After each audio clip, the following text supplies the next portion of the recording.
ઓલું છે original Dwarka. This is also original, right? આધ્યાત્મિક જગતમાં જે દ્વારકા છે એ જ્યારે ભગવાન અહીંયા પૃથ્વી પર પ્રગટ કરે તો ભૌમ એટલે ભૂમિ, ભૂમિ ઉપરનો દ્વારકા છે. તો આ પણ શું મેનેજમેન્ટ છે? नहीं सारे आप सब लोग उस तरीके से बैठे कि मैं आपकी आंखों में देख सकूं, बस ऐसा, ताकि आपकी आंख बंद ना हो जाए. अच्छा माहौल है, ठंडी ठंडी हवा है. आप सबका हार्दिक स्वागत श्री द्वारकापुरी धाम में. बहुत बड़ा सौभाग्य है कि हम सब द्वारका धाम में बैठे हैं. मेरा आवाज आ रहा है? इको ज्यादा है कि ठीक है? इको कम कर दूंगा.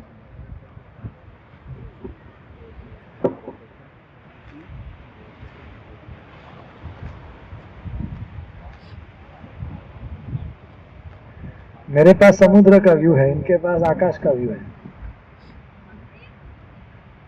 हम ऐसे बैठ जाएंगे. हाँ लेकिन ये ऐसे ढलान है इसलिए. सही बात है.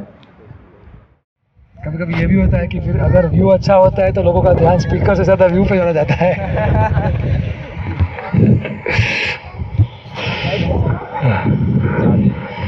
और ये ढलान था, वरना हम ऐसे बैठ जाते हैं. आपको भी मिलता, मुझे भी मिलता.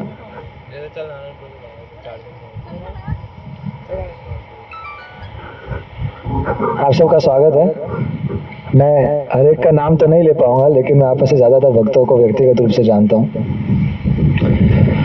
Thank you so much for choosing to कम.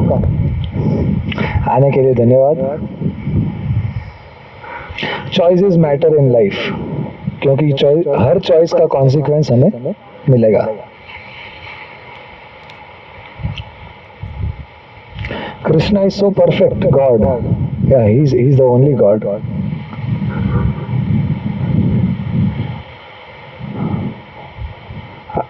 चाहे उसको अल्लाह बोलो, चाहे क्राइस्ट बोलो, चाहे कृष्णा बोलो, चाहे विष्णु बोलो, चाहे राम बोलो, God by definition is one, supreme. So God is so perfect that his plan never fails, and he gives us choices also. भगवान इतने परफेक्ट हैं कि वो हमको चॉइस देते हैं सही और गलत की, फिर भी उनका प्लान कभी गलत नहीं जाता. He is God. So choices matter. We cannot be complacent और वी कैनॉट बी इररिस्पॉन्सिबल. हमें चॉइस लेने में, डिसीजन लेने में ना आलसी होना चाहिए, ना गैर जिम्मेदार होना चाहिए, और पागल भी नहीं होना चाहिए कि आसपास के लोग जो भी कर रहे हैं वो हम करेंगे. दिमाग से सोच के जिंदगी को जीना चाहिए. नारायण प्रभु, हरे कृष्णा. Welcome to Dwarka. हरिभम निताय प्रभु, हरे कृष्णा. Welcome to Dwarka. दशरथ पुत्र प्रभु, हरे कृष्णा. Welcome to Dwarka. द्वारका का अर्थ सो गुड. आपने अच्छा चॉइस किया कि आप यहाँ पे हो. द्वारका का अर्थ क्या होता है?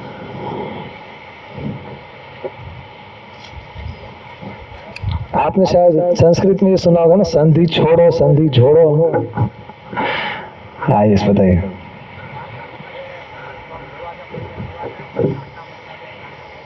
का मतलब? काना. Okay, good. पवित्र प्रभु ने बताया द्वारका शब्द होता है दरवाजा, और का मतलब वो कान्हा से का आया है. Good good good. हाँ, मुक्ति का द्वार है द्वारका. Okay, nice. दोनों जवाब सही है. और किसी के पास कोई और मतलब है क्या? तो द्वारका अर्थ होता है दरवाजा, और का दो शब्द होता है. दो मतलब होता है। एक है परम सत्य का, संस्कृत में हम इंग्लिश में बोलते हैं नाउन और प्रोनाउन। सो का अर्थ होता है परम सत्य, या अर्थात भगवान श्री कृष्ण। तो वो दरवाजा जो हमें भगवान कृष्ण की ओर लेके जाए या उनसे नजदीक लेके आए, वो स्थान है द्वारका। और का दूसरा अर्थ होता है जन्म मृत्यु जरा व्याधि का चक्र। तो जन्म मृत्यु जरा व्याधि के चक्र से अगर निकलना है तो जिस दरवाजे से निकलेंगे वो है द्वारका। इसलिए ये द्वारका सप्तपुरी मुक्ति धाम में से एक मुक्ति धाम है, और ये सातों मुक्ति धाम में से प्रमुख है। अयोध्या है, काशी है, और भी है, भूल गया मैं, लेकिन द्वारका उसमें प्रमुख है। हरिम विना मृत्युम न तरंती, ये वेद मंत्र है। अगर हमें मृत्यु को तैरना है, मतलब मृत्यु के ऊपर अगर हमें विजय प्राप्त करना है, तो एक ही रास्ता है कि हमें भगवान हरि का आश्रय लेना पड़ेगा। तो हम इधर द्वारका आ चुके हैं, हरि बोल, आश्रय लेने ही आए हैं।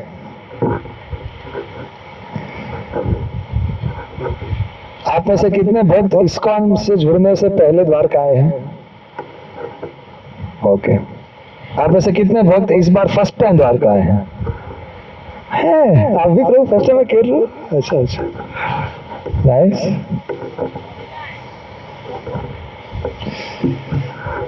सो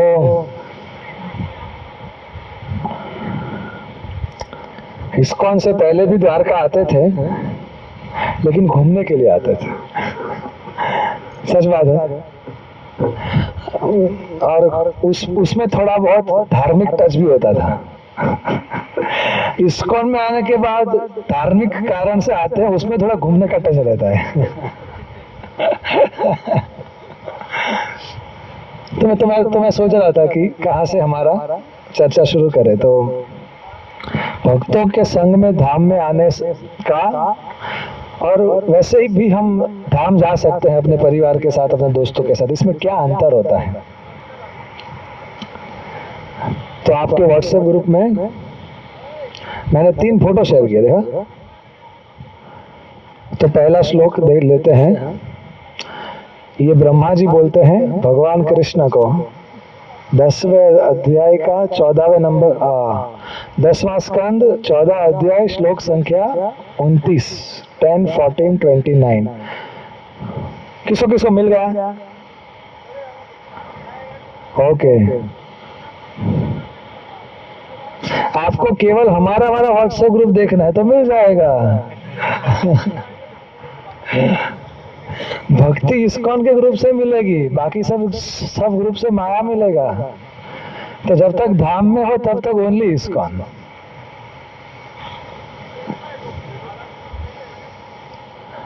तो मैं बोलूं, मिल गया? ठीक है, तो मैं एक लाइन दोहराऊंगा, आपको उसके पीछे दोहराना है, ठीक है? अथापि ते देव पदाम्बुजद्वय,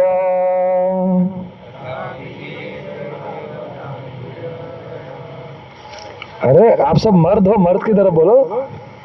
अथापि ते देव पदाम्बुजद्वय,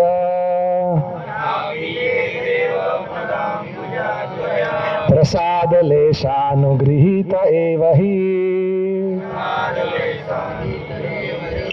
जानाति तत्त्वं भगवन् महिम्नो,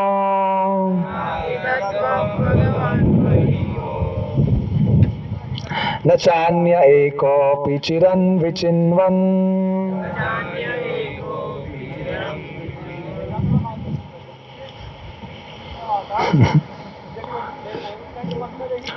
क्या बता रहे हैं? अथापि ते, अगर, अथा मतलब इसीलिए, अपि मतलब निश्चित ही, इसीलिए निश्चित ही हे देव, कौन से? पदाम्बुजा, जिनके चरण कमल जैसे कोमल और सुंदर है, दोया, मतलब हे नाथ। इसीलिए प्रसाद मतलब कृपा, लेश मतलब थोड़ा, अनुगृहीता, हम कहते हैं ना कि अनुग्रह करो, अनुग्रह से है अनुगृहीता।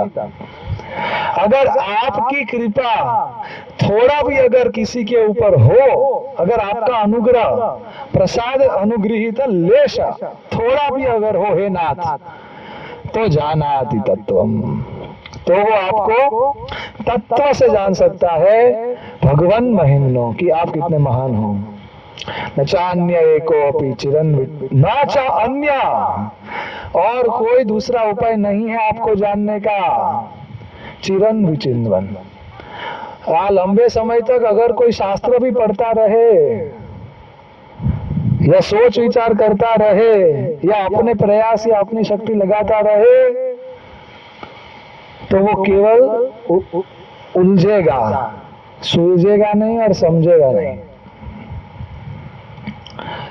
क्योंकि भगवान अनलिमिटेडली, क्योंकि भगवान अनंत है, अनलिमिटेड है, हम लिमिटेड है। लिमिटेड अनलिमिटेड को कैसे समझ सकता है बताइए?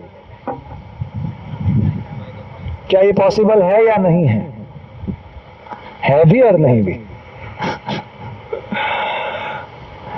नहीं इसलिए कि लिमिटेड ऐसा सोचे कि मैं अपने दम पे अनलिमिटेड को जान लूंगा, तो वो पॉसिबल नहीं है।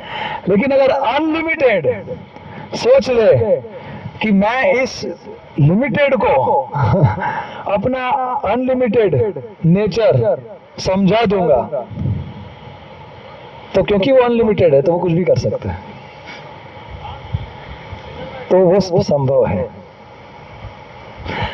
हमारे एक आचार्य हैं श्रीपाद रामानुजाचार्य, वो एक बहुत ही सुंदर उदाहरण देते हैं कि अगर किसी छोटे बच्चे को एक बड़े विशाल हाथी के सिर को टच करना हो, क्या ये संभव है भी और नहीं भी? नहीं कैसे? छोटा बच्चा बोलेगा कूदी लाइसू, कूद को मार रहा हूं, मैं अपने पैरों में स्प्रिंग लगा दूंगा। अरे वो तो मार से सुनती, वो भी तो फैक्टर देखो, उसकी भी तो इच्छा होनी चाहिए या नहीं? और कुछ भी हो सकता है भैया इसमें तो। लेकिन अगर बच्चा साफ दिल से, प्रेम से हाथी के सामने जाए, और अगर हाथी को वो शुद्ध भाव से अगर हाथी का इच्छा हो जाए कि हाँ ये मेरे सिर को छू सकता है, तो हाथी बैठ जाएगा और अपना सिर उसके सामने झुका देगा, और फिर वो बच्चा खड़े खड़े ही हाथी का सिर टच कर लेगा और खुश हो जाएगा और घोषणा करेगा, देखो मैंने इस हाथी को झुका दिया और मैंने इस हाथी के सिर को स्पर्श कर दिया। तो इसीलिए अगर भगवान चाहे तो वो अपने आप को प्रकट करते हैं उनके निष्ठावान गंभीर भक्तों के सामने। कौन सा श्लोक भगवद गीता का? 7.26, नाहम प्रकाश सर्वस्य योग माया समावृतः। भगवान reserves the right to close और डिस्क्लोज हिमसेल्फ टू एनीवन। जैसे हमारा भी अपना अपना हक है, human rights. So what is because God rights? He has right. तो अब उनका फेवर कैसे जीतने का, उसके लिए दूसरा श्लोक है, उसके नीचे वाला 5.12.12 महाराज रहुगण को बता रहे हैं जड़ भरत। अब ये महाराज रहुगण अभी के पाकिस्तान, जो पहले हिंदुस्तान में था, उसके राजा थे, उसके एक राज्य के राजा थे। उधर से इधर महाराष्ट्र आ रहे थे भागवतम सुनने के लिए। लेकिन रास्ते में उनको ये पागल व्यक्ति दिखा, कोई टकला व्यक्ति, पागल व्यक्ति, और बड़ी बड़ी मूंछ है, दाढ़ी है, तो पता नहीं बहरा है, गूंगा है कि क्या है, लेकिन वो उसका शरीर एकदम हट्टा कट्टा था, तो उसको उनका पालकी जोतने में लगा दिया, पालकी उठाने में। लेकिन ये थे जड़ भरत, जिनको अपने पिछला जन्म की गलती याद थी कि मैं इस संसार से अपने आप को मैंने अपना पहचान इस संसार से किया, ये मेरी पहली गलती। दूसरी गलती के तो इस संसार की वस्तुओं को मैं अपना मान बैठा और उसको हमेशा अपने पास रखने के बेबुनियाद ख्वाबों में, प्रयासों में लगा रहा,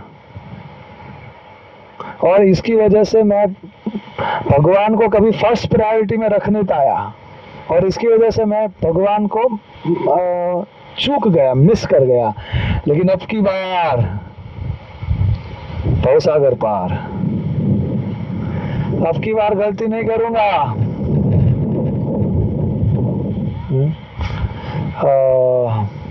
कौन सा वो श्लोक बताते हैं चैतन्य महाप्रभु? गोविंदा, निष्किंचनस्य भगवद भजन उन्मुखस्य पारम परम जिगमिशोर भवसागरस्य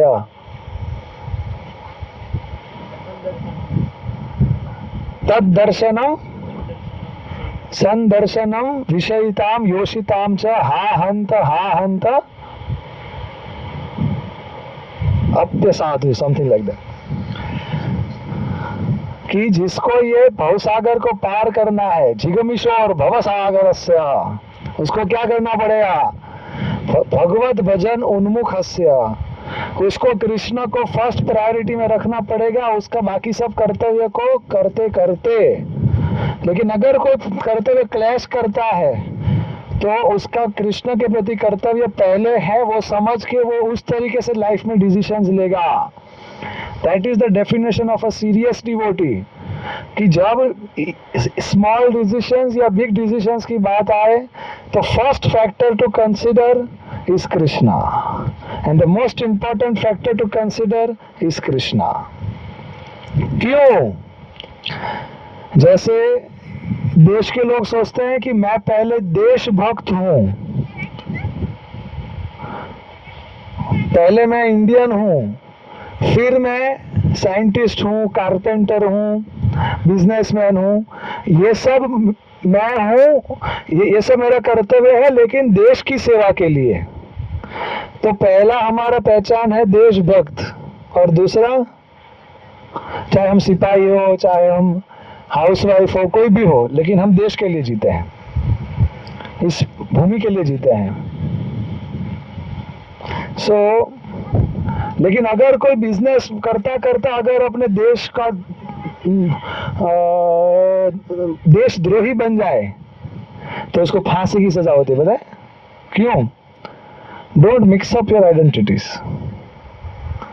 आपका एक ही पहचान है, देहिनोऽस्मिन् यथा देहे कौमारं यौवनं जरा तथा देहांतर प्राप्तिर धीरस्तत्र न मुह्यते।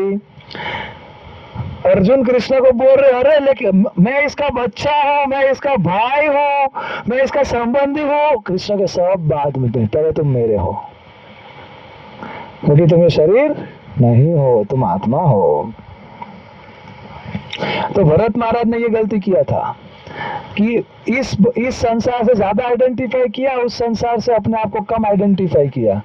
उसकी वजह से अंत समय में वो संसार कुछ याद नहीं आया, इस संसार का वस्तु याद आया, तो वो इसी संसार में रह गए। तो इस बार सोचा कि मूंगे बहरे का नाटक करता हूँ, ताकि सब लोग मुझसे दूर रहेंगे, सब लोग बोलेंगे अरे ये तो निकम्मा है, कोई काम का नहीं है, पूरा दिन हरे कृष्ण करता रहता है, he is the most intelligent person. क्यों? He is preparing for his eternal life. बाकी सब लोग 30-40 साल का जिंदगी के लिए तैयारी कर रहे हैं, ये अपना शाश्वत जीवन के लिए तैयारी कर रहा है। उसको पता है कि क्या महत्वपूर्ण नहीं है, क्या महत्वपूर्ण है, और क्या महत्वपूर्ण है और क्या ज्यादा महत्वपूर्ण है, ये दोनों उसको पता है। और वो लाइफ को बैलेंस करके चलता है, सबको प्रेम करता है, सबको न्याय देता है बिना कृष्ण के साथ कॉम्प्रोमाइज किए। That is ideal life. तो जड़ भरत ने सोचा था अब की बार छिदमिशोर भव सागरस्य, तो दो चीजों का खास ध्यान रखना पड़ेगा। क्या? चमड़ी और दमड़ी। क्या? चमड़ी और दमड़ी। दमड़ी, चमड़ी मतलब 1 mm। क्या? 1 mm। कौन कौन समझ गया ये 1 mm? और कौन कौन समझ गया कि ये हमको नहीं समझना है?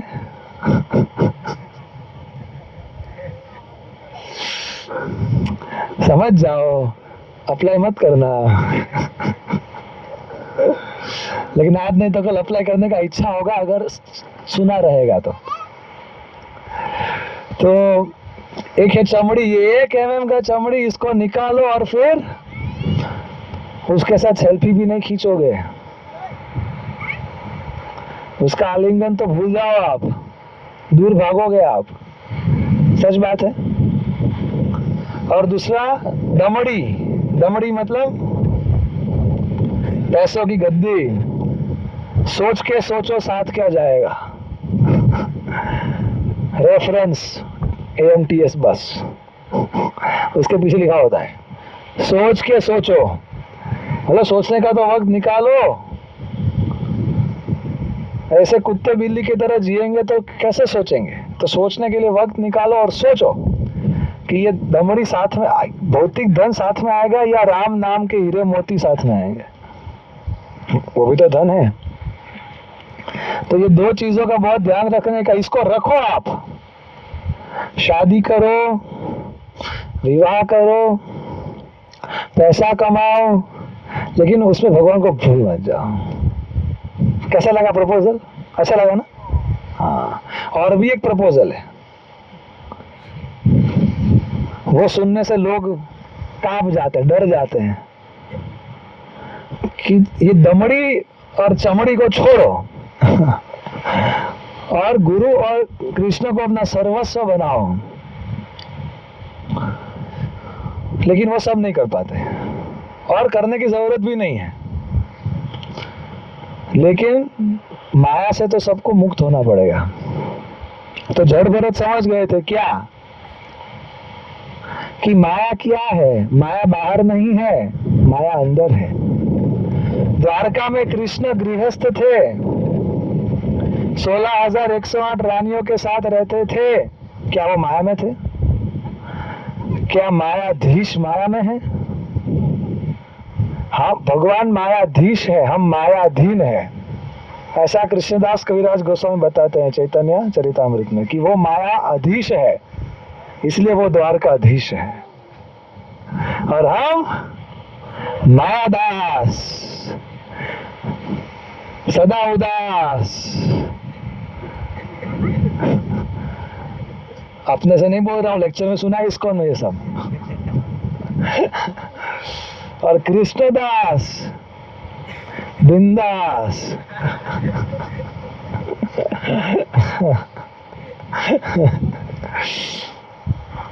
तो जब हम किसी वस्तु या व्यक्ति या परिस्थिति का कनेक्शन कृष्ण के साथ नहीं देख पाते, वो माया है। जब ये विचार आता है कि मैं कृष्ण का दास नहीं, मैं अन्य किसी का दास हूं, ये माया है।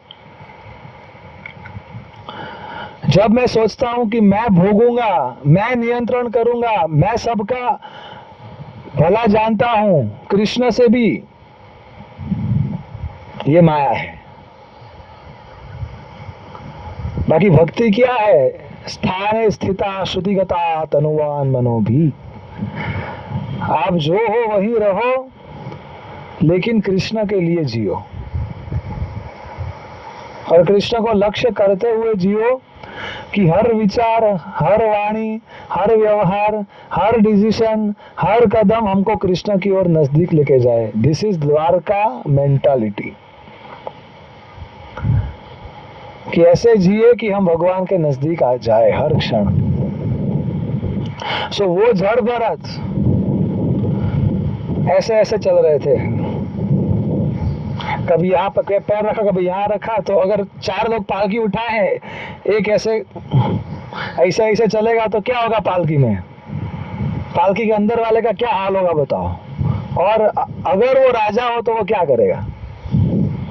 अच्छा हुआ कि आप ऐसे बैठे हो, वरना ऐसे आप डिस्ट्रैक्ट हो जाते हैं। इसलिए हमारा ध्यान साधुओं की ओर होना चाहिए। इस संसार की ओर रहेगा तो डिस्ट्रैक्ट हो जाएंगे। तो क्योंकि रास्ते में चींटियां आती थी और जड़ भरत देख पाते थे, इन आंखों से नहीं, शास्त्रों का ज्ञान जो गुरु से लिया है, शास्त्रों से लिया है, उन ज्ञान की आंखों से देख पाते थे कि इस चींटी में वही आत्मा है जो मैं हूं। मतलब सेम नहीं है हम, वो भी व्यक्तिगत आत्मा में, मैं व्यक्तिगत आत्मा, लेकिन वो मेरा भाई है, केवल कपड़ा अलग है। तो क्या मैं उसको बिन जरूरी उसको मैं कष्ट क्यों कैसे दूं? ये मुझे पाप लगेगा। तो वो चींटियां को लांघते हुए चल रहे थे और इन सबको लगा कि ये पागल है। और अंदर राजा ऐसे ऐसे हो रहे हैं, कहीं पे सिर पटक रहा है, कहीं पे वो खुद उलट जा रहे हैं। तो वो उसने रुकवाया और उसको डांटा, हे मैं राजा हूं, तुम नौकर हो, समझे? तो ये मूंगा बहरा करने वाला नाटक जड़ भरत जो कर रहे थे, पूरा जिंदगी नहीं बोले, आज बोले। क्यों? क्योंकि उनको पता था कि ये राजा भागवतम सुनने जा रहा है, तो ये मेरा प्रीचिंग अपॉर्चुनिटी है। खुद के लिए कुछ नहीं, लेकिन कृष्ण के लिए अपनी सभी इंद्रियों को लगा देंगे। अगर हम अपना टैलेंट अपने लिए यूज करेंगे, वो बंधन का और भ्रम का कारण बनेगा। अगर वो टैलेंट कृष्ण की सेवा के लिए यूज करेंगे, तो हमारा और दूसरे का मुक्ति और भक्ति का कारण बनेगा। तो निर्विशेष शून्यवादी नहीं है हम लोग वैष्णव है। We are personalists, we want to love Krishna, और वो लव को एक्सप्रेस करते हैं इन वेराइटी ऑफ सर्विसेज। तो जड़ भरत ने बोला, कौन राजा, कौन नौकर, क्या पता कल मैं राजा हूं और आप नौकर बन जाओ, और कल मैं भी आपको ऐसे डांटूं, फिर आपको कैसा लगेगा? तो वो समझ गए। क्यों? क्योंकि सत्संग में बैठे हुए थे कि ऐसी बातें निपट भौतिकतावादी मूर्ख लोग नहीं कर पाते। ये विद्वान व्यक्ति है, समझदार व्यक्ति है, जिंदगी का ज्ञान है, संसार चक्र के बारे में वो समझता है, वो ईश्वर जीव प्रकृति काल कर्म समझता है, वही ऐसा बात बोल सकता है। तो चरणों में गिर गए कि क्षमा कीजिए, आप तो साधु लगते हो, अंदर से, बाहर से मैं पहचान नहीं पाया, इसलिए किसी साधु को बाहर से मत जज करो। हमें पता नहीं है कि भले वो पैंट शर्ट में हो, लेकिन उसके अंदर कृष्ण के प्रति कितना ज्ञान और भक्ति का समुद्र है, जैसे ये समुद्र है।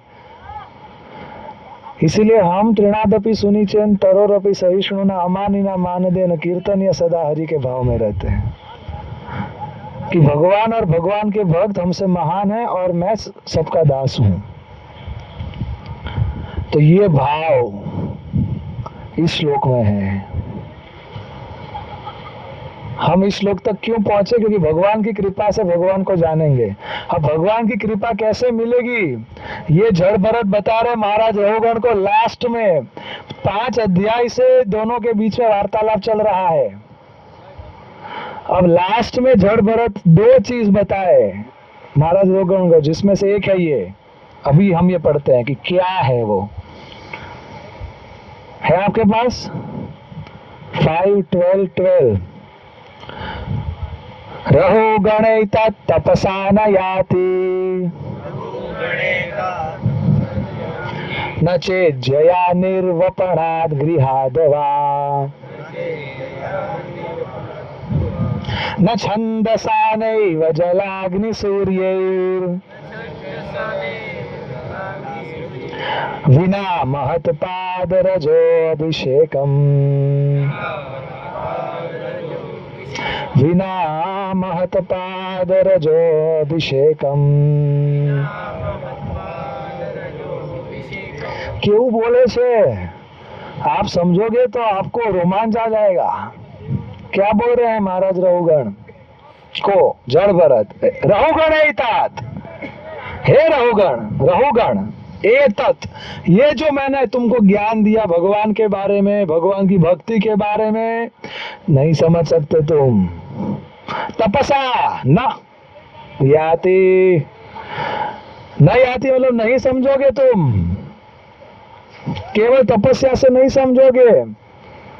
चाहे आप तक पानी नहीं आएगा, अगर आने वाला होगा तो द्वारकाधीश इधर आके रोक देंगे, चिंता मत करो, क्योंकि उनकी कथा चल रही है। आप चिंता करो भगवान की कथा सुनने के बारे में, तो भगवान आपकी जिंदगी की कथा की चिंता करेंगे। कैसा लगा ऑफर? फायदे का सौदा है। तपस्या से नहीं, भूखे रहो, उल्टे लटको, डाइटिंग करो, नहीं होगा। न च इज्जया भौम इज्जत, इज्जय मतलब पूजा, मूर्ति की पूजा करते रहो, भगवान की मूर्ति की पूजा करते रहो, केवल नहीं मिलेगा, नहीं समझ में आएगा। निर्वपणात, संन्यास ले लो, छोड़ो, घर बार चलो, हरिद्वार, लाल कपड़ा पहनो, सब कुछ छोड़ो, फिर भी नहीं समझोगे। गृहाद हुआ, अरे अच्छे गृहस्थ बनो तो भी नहीं समझोगे। न छंदसा, शास्त्रों का अध्ययन करने से भी नहीं समझोगे। अरे जल अग्नि सूर्य ही, जल के अंदर घुस जाओ, अग्नि के बीच में बैठ जाओ, सूर्य के नीचे 12 बजे कपड़े निकाल के तपस्या करो, नहीं समझोगे। तुम्हारा सौगुण बोले डरा रहे हो कि उपाय दे रहे हो? बोलो उपाय दे रहा हूं। क्या है उपाय? एक लाइन का उपाय है ये, विना महत पाद रजो अभिषेकम। अरे इसके बिना क्या महत, किसका नाम इधर महत है? महत, महत के पाद, महत के चरणों के राज से जब तक अपना अभिषेक नहीं करोगे, किसका नाम अभिषेक है इधर? किधर? आप शुरू करो।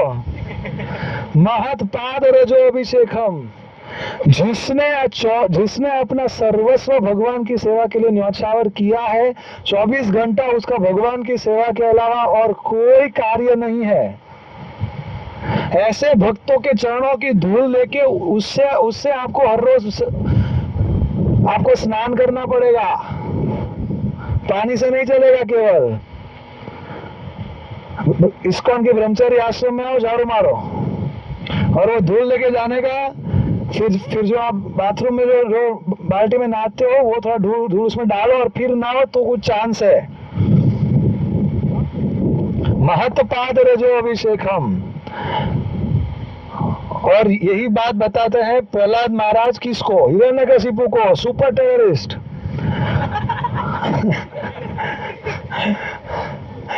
मारे सर तन से जुदा कर देंगे हम, बोल भगवान का नाम। तो क्या बोला प्रहलाद महाराज ने? तुम भी बोलो, आप भी बोलो पिताजी। लेकिन कितने दुख की बात है, आपका ऐसा सौभाग्य नहीं। अरे आपको वो भगवान के भक्तों की चरणों की धूल अपने माथे पे लेना पड़ेगा, तब कोई ऐसा सौभाग्य आएगा आपका। ऐसा बोला। जय प्रहलाद महाराज की जय। और हम तो कोई कॉलेज में कोई दोस्त बोल दे कि किधर गए थे, तो हम शर्माते हैं कि द्वारका गए थे बोलने का। अरे तुम्हारा ये सौभाग्य कहा, जब तक भक्तों के चरणों की धूल से तुम अभिषेक नहीं करोगे, तब तक पल पल मरते रहो माया में। ऐसा बोलने का नहीं, लेकिन ऐसा कॉन्फिडेंस होना चाहिए। तो अगर आप भक्तों के चरणों की धूल से स्नान करोगे, मतलब क्या? उसका दो मतलब होता है। भक्तों के चरण मतलब क्या? एक तो कि उनकी आज्ञा, और एक तो जो सचमुच जो धूल होती है वो। तो अगर मैंने किसी वैष्णव के धूल लिया उनसे अनुमति, उनके अनुमति से, और लगाया, तो पूर्ण लाभ मिलता है। और वो कब कोई वैष्णव अपने अनुमति से अपने चरणों की धूल देगा? जब आपने उसकी आज्ञा का पालन किया है, कष्ट लिया है उसकी आज्ञा का पालन करने के लिए। और वो क्या आज्ञा देगा कि आप कैसे भगवान की ओर आगे बढ़ सकते हो। जब वो देखता है कि ये भगवान को प्राप्त करने के लिए तड़प रहा है, वो तड़प का दुख इतना है कि वो बाकी सब दुख झेलने के लिए तैयार है, लेकिन गुरु साधु शास्त्र की आज्ञाओं का उल्लंघन करने के लिए तैयार नहीं है, चाहे कितना भी दुख आए। तब तो पहले आज्ञा का पालन और फिर उनके चरणों की धूल। जब हमारा जीवन 24 घंटा केवल साधुओं की शिक्षा और आज्ञाओं से बना हो और उनकी सेवा के लिए हम जीते हो, फिर अगर एक दिन मांग लोगे मतलब ऐसे नहीं, फिर जब उनके चरण छूने जाओगे तो वो छूने देंगे, और फिर वो अपने सिर पे लगाओगे। भगवान बोला कैंडिडेट ऑडिशन पास। वो आता था पहले, पता है, अमेरिकाज़ गॉट टैलेंट में वो आता था, गोल्डन बजर आता था, है सीधा फाइनल में जाओ, ऑडिशन से सीधा फिनाल है। तो अगर किसी का इतना अच्छा परफॉर्मेंस होता था तो सीधा वो आता था, गोल्डन बजर, है ना। आप ऐसे कितने लोगों ने देखा है? हाँ, आज के बाद उसको याद नहीं करना, ये तो जस्ट मैं उसको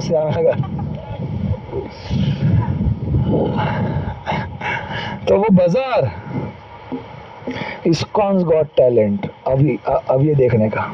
और उसमें बजर किसके पास है? ये सब महत साधुओं के पास है। ऐसा भक्ति में परफॉर्मेंस के भाव से नहीं, लेकिन ऐसा परफॉर्म करने का भक्ति कि वो गोल्डन बजर दबाए तो फिर ऊपर से वो आता है, जैसे देखा होगा वो लास्ट बार, आप याद कर लो, वो बताओ सब आजू बाजू सब गोल्डन हो जाता है और ऊपर से वो गिरता है, वो है ना। सेलिब्रेशन में वो सब हाँ, तो भगवान गोल्डन, तो वो गोल्डन भगवान है चैतन्य महाप्रभु, और वो महावदान्य अवतार है। वो दबा देंगे बजर। जब महत भक्त बजर दबाएंगे तो फिर वो गोल्डन अवतार हमारे जिंदगी में उनकी कृपा छा जाएगी, और फिर हम एंटर करेंगे वास्तविक भगवान की भक्ति के क्षेत्र में। जानाति तत्वम प्रसाद लेशानुगृहीत एव हि। तो इसलिए जब हम भगवान के धाम में भक्तों के संग में आते हैं तो भगवान का अनुभव होता है। जो लोग भक्तों के संग में नहीं आए तो वो केवल इमोशनल होंगे, स्पिरिचुअल नहीं होंगे। भगवान को देख के आंखों में आंसू आ गया, फिर बाहर निकल के पानी पूरी का स्टॉल ढूंढेंगे, वो गलत नहीं है। लेकिन जो शुद्ध भक्ति के सिद्धांतों को खोज रहे हैं अपने जिंदगी में उतारने के लिए, उसके लिए वो अनुकूल नहीं है।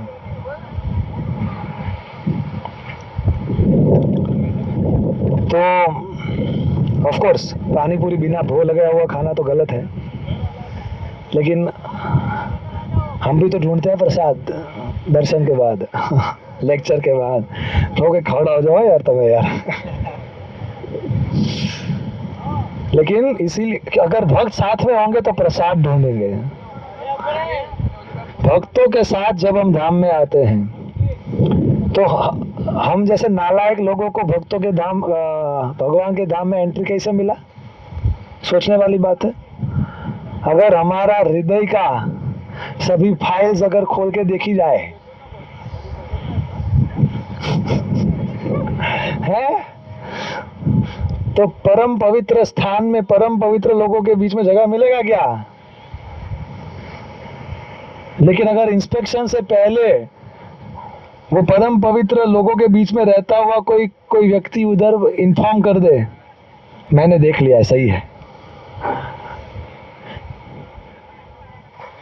तो बिना देखे हुए ही ला देंगे, लेकिन इस विश्वास के साथ कि जो अंदर है उसको वो अंदर उसको खत्म करना है, उसको इधर बाहर प्रदर्शित नहीं करना है। एटलीस्ट जब तक धाम में है तब तक धाम में रहना है, साधु की तरह धाम में रहना है, शुद्ध भक्त की तरह।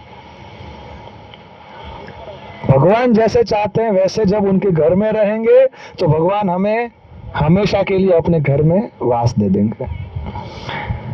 फिर आपको जाना होगा तो भी आपकी ट्रेन कैंसिल करवा देंगे भगवान, आपका गीता रथ के अंदर पंचर करवा देंगे भगवान। लेकिन चिंता मत करो, हमारा ऐसा प्लान नहीं है। लेकिन ये तो प्लान है कि आप सब अपने हृदय में द्वारका धाम को लेके चलो, अहमदाबाद भगवान को लेके चलो, क्योंकि हम कभी धाम के में आने के बाद कभी नहीं जाते। कहाँ जाएंगे? ये हमारा घर है, वो तो सब माया है। जैसे यहाँ पे समुद्र है और आप में से किसी को याद हो तो या पिक्चर में देखा हो तो छोटे बच्चे वो बनाते हैं, कुछ कैसल बनाते हैं, कुछ घर बनाते हैं।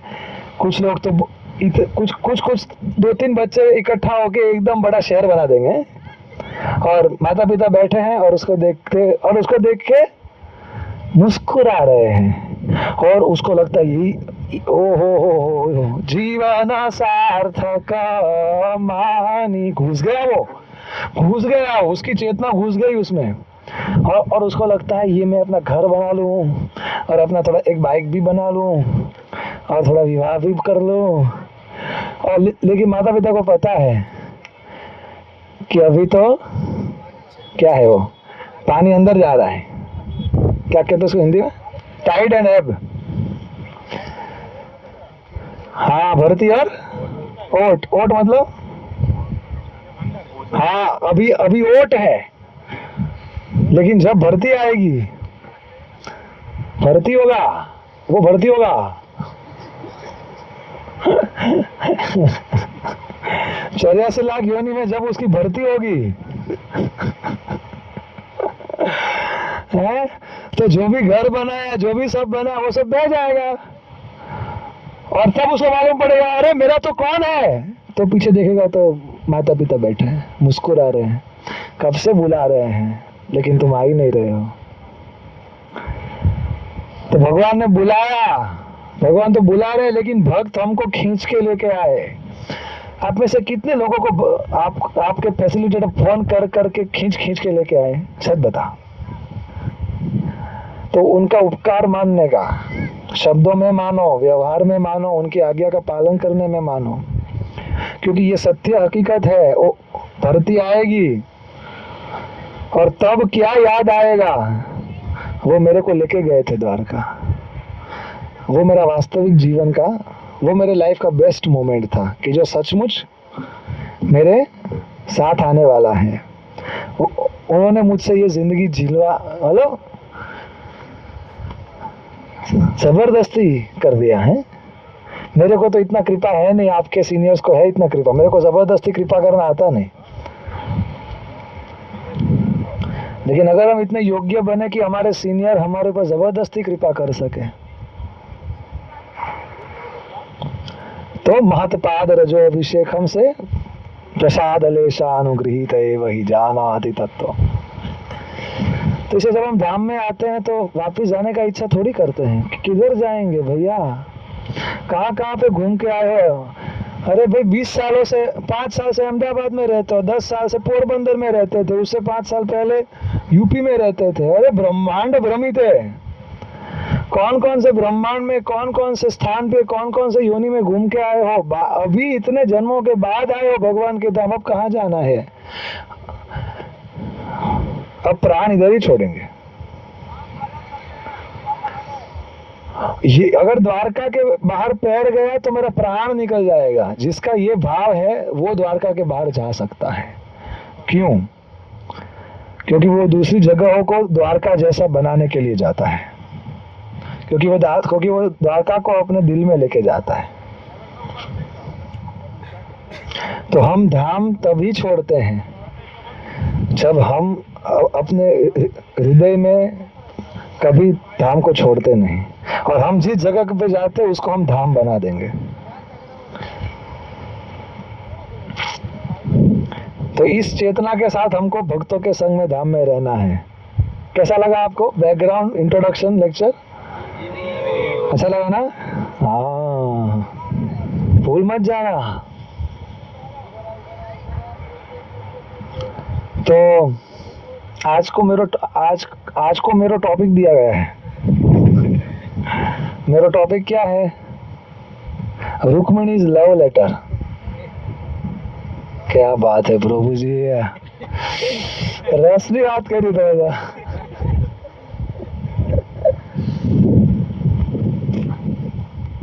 आप ऐसा कुछ वक्त सोच रहे हैं कि प्रभु जी हमको लगा कि लेक्चर हो गया, आपने तो शुरू किया। यहाँ सुन लो यार,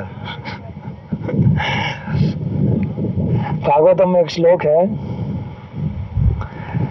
यस्यात्मबुद्धि कुणपेतृ धातु के शलील कलत्रादिषु भौम इज्यति यत्न शरीर कलत्रा, फिर कलत्रादिषु भौम इज्यति यत्तीर्थ बुद्धि शलीलेन कर्हिचित् जनेषु अभिज्ञेषु स एव गोखरा। मतलब क्या? आप बोले बीच में चिल्लाते क्यों आप? आपको नहीं, आपके मन को चिल्लाता हूँ, क्योंकि वो आपको इधर से लेके जाने का प्रयास करता है, इसलिए। जो व्यक्ति अपने इस शरीर को अपना वास्तविक, मतलब जो अपने आप को ये शरीर मानता है, यस्य आत्म बुद्धि कोणापेत्री धातु है, ये कफ वात पित्त या म्यूकस बाइल एयर या सत्वगुण रजोगुण तमोगुण से जो बना हुआ शरीर है, या तो पंच महाभूत से बना हुआ शरीर है, जो उसको मानता है कि मैं ही ये हूं, और शरीर कलत्रा आदि शु, कलत्र मतलब पत्नी, और जो इस शरीर से जुड़ी हुई स्त्री और फिर उससे उत्पन्न पुत्र और इस शरीर से जुड़ी हुई सभी वस्तुओं को अपना मानता है। भौम इज्यति, भौम मतलब भूमि, इज्य मतलब पूजित, जो अपने मातृभूमि को पूजित मानता है। Please don't mind, I am repeating Shrimad Bhagavatam for pure devotees, निर्मत्सराणाम सताम। जो व्यक्ति अधर्म पे है उसको आप धर्म पे लाओ कि देशभक्त बनो। भाई अपने स्वार्थ से ऊपर उठ के कुछ सोचो, लेकिन जो ऑलरेडी धार्मिक है उसको परमो धर्म तक भागवतम लाता है। इसलिए वो अमल पुराण है कि हमारा वास्तविक घर तो द्वारका है, गोलोक वृंदावन है, और ये जो है भौम द्वारका वो उसी द्वारका का अभिन्न भाग है। तो ये पूजनीय है। बाकी जो भूमि है जिसने हमको सब कुछ दिया है वो पूजनीय है, और उससे हमें भगवान की ओर नजदीक जाना है, उससे दूर नहीं जाना है उस पूजा करते करते, वरना वो फिर माया हो जाएगी। और यह तीर्थ बुद्धि शलीले, जो तीर्थ पे आता है इस बुद्धि के साथ, शलीले मतलब ये पानी, इधर आओ, दर्शन करो, स्नान करो, फोटो खिंचाओ, अच्छा खाओ पियो और चले जाओ, यात्रा हो गई। जो ऐसा सोचता है, ये ऊपर सब कैटेगरी है, अपने आप को शरीर मानता है, शरीर से जुड़ा हुआ चीजों को अपना ममता लगा के अपना मानता है, मातृभूमि को ऑल इम्पोर्टेंट सर्वथा पूजनीय मानता है, और जो तीर्थ स्थल में आता है केवल दर्शन करने के लिए, डुबकी लगाने के लिए, फोटो खिंचाने के लिए, स्टैंप लगाने के लिए कि मैं भी धार्मिक हूँ, अपने व्हाट्सएप फेसबुक पे इंस्टाग्राम पे स्टेटस रखने के लिए, वो कैसे है? जनेषु अभिज्ञेषु, अभिज्ञ मतलब जानने वाले, जो लोग जानते हैं, जब वो ऐसे लोगों को देखते हैं तो क्या बोलते हैं? स एव गो खरा। गो मतलब गो मतलब क्या? गाय, और खरा मतलब गधा। उसका नहीं आता मेरे को। तो वो गाय है और वो गधा है। वो आप बोले प्रभु जी लेकिन मेरे को तो इंसान दिखता है। अरे अरे, उसकी बुद्धि और उसकी चेतना ऐसी है कि पशु समझ नहीं पाता कि वो शरीर से ऊपर आत्मा है और उसका स्वार्थ और कल्याण भगवान की भक्ति में है। तो तीर्थ में आके क्या करना चाहिए? साधु से सुनना चाहिए, क्योंकि तीर्थ स्थान कौन बनाता है? जो अपने हृदय में तीर्थ लेके घूमता है। ये श्लोक बताते हैं युधिष्ठिर महाराज विदुर जी को। जब विदुर जी आते हैं घर पे धृतराष्ट्र को जगाने के लिए कि मरने से पहले घर छोड़ो वरना मुक्ति नहीं मिलेगी, तो उनको घर से लेके इस्कॉन टेम्पल ज्वाइन करवाने के लिए बल पूर्वक, क्या कहते हो, बल उत्पादी श्रद्धा उसके हृदय में प्रकट करने के लिए जब विदुर जी गए थे, तो तब युधिष्ठिर महाराज ने उनका गुणगान किया कि आप इतने सारे तीर्थों में गए हो लेकिन आज आपने इस स्थान को भी तीर्थ बना दिया है। क्योंकि तीर्थ स्थान तीर्थ तब बनते हैं जब आप जैसे महात्मा वहां पे जाके आपके चरण जब वहां पे पड़ते हैं। तो तीर्थ स्थान में जाके जो भगवान के बारे में जानता है, जानाति तत्वम महत्पाद रजोभिषेकम, उनके पास जाके जब उनसे सुनते हैं वही भक्ति है, वो वास्तविक भक्ति है। वो शास्त्र में जो लिखा है वो भक्ति है। वो फेसबुक व्हाट्सएप इंस्टाग्राम वाली टीवी वाली भक्ति से बहुत कम लाभ होगा। ये वास्तविक भक्ति है जिससे हम भगवान के हृदय को जीत के अपने हृदय में भगवान अजीत को हम बंदी बना लेंगे। इसलिए इतना मैंने क्यों बोला, आप सुन लो इधर। बहुत कम मौका मिलता है आप सबको बैठा के सुनाने का, इसलिए हम आपको 450 किलोमीटर दूर क्यों लेके आए।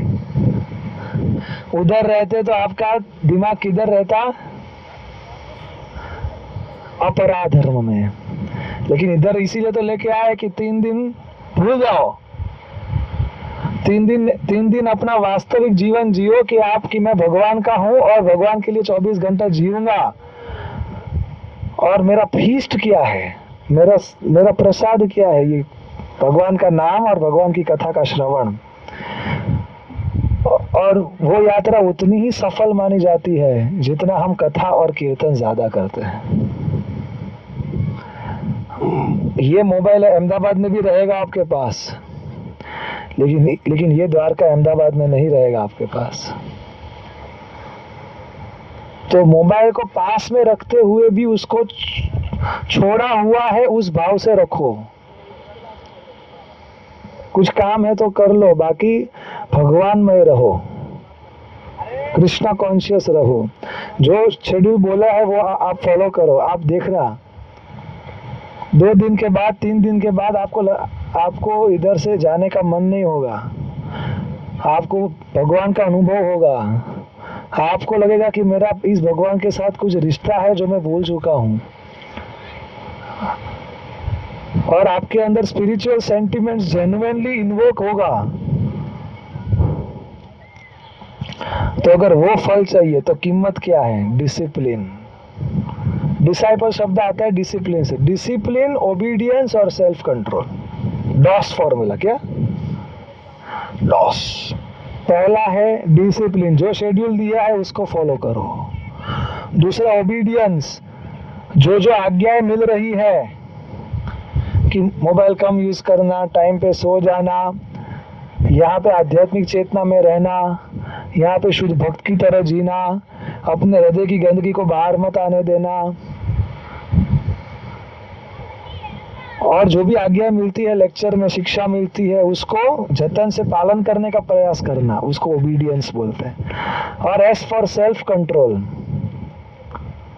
अपने गंदी इच्छाओं को कंट्रोल करना इधर, चाहे वो मन में हो, चाहे वो तन में हो, चाहे वो धन में हो। सेल्फ कंट्रोल, ये 3 चीज करेंगे तो क्या होगा, आप भगवान को और द्वारका धाम को अपने हृदय में अनुभव करके जाओगे और इस अनुभव को लेके जाओगे। और जो एकमात्र क्राइटेरिया है, जो एकमात्र क्राइटेरिया है हमारा मनुष्य जीवन की सफलता का,